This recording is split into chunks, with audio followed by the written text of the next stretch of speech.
Good morning, everybody. I'm humbled to be here before you. I'm thankful for the opportunity to speak. I spoke to Darren, I think it was last year. We talked about possibly coming out doing something over the ceremony. And it didn't work out last year, but I'm thankful that it worked out this year. Like Darren said, I'm a product of Southwest High School. I played Little League Baseball at Macon Little League. I played at Bloomfield Little League. And even I played here. I played when I was 15, 16, played on the field right over here. So I played 1 year at this league. You guys are very special to me. Somebody asked me once, if you can go anywhere in the world, where would you go? My answer was a little different. I said, would I be able to return? And they were saying, what do you mean by that? I said, well, if there's only one place I could go in the world, and if I had to stay there, it would be a cheap plane ticket. It would be Macon, Georgia. That would be the place that I would go. This is where my family, this is where all my friends, this is where I grew up. This is where my heart is. My heart's in Macon, Georgia. So when I look at you guys, as you look at Major League Baseball right now, there's a stat that says what?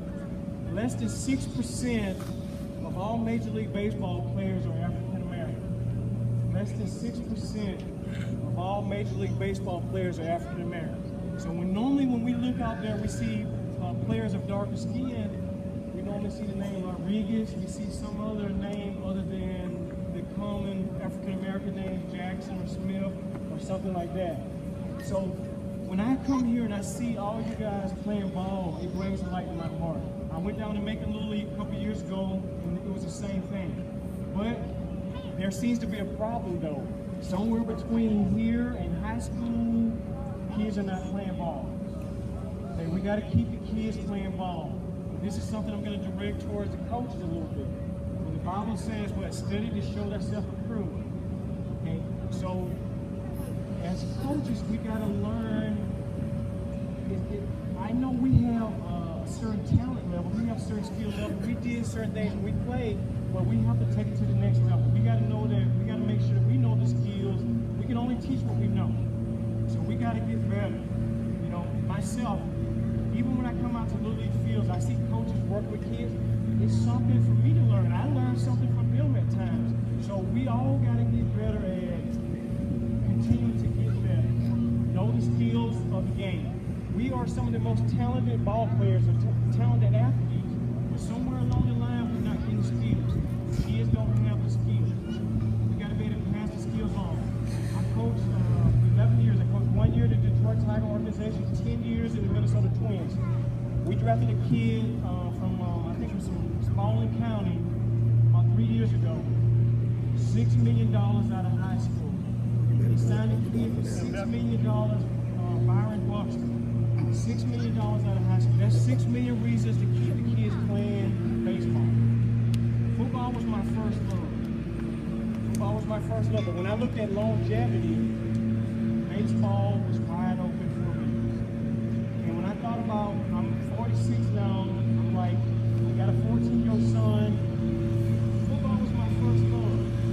Nowadays, you see all the head injuries, all the stuff that's going on with football.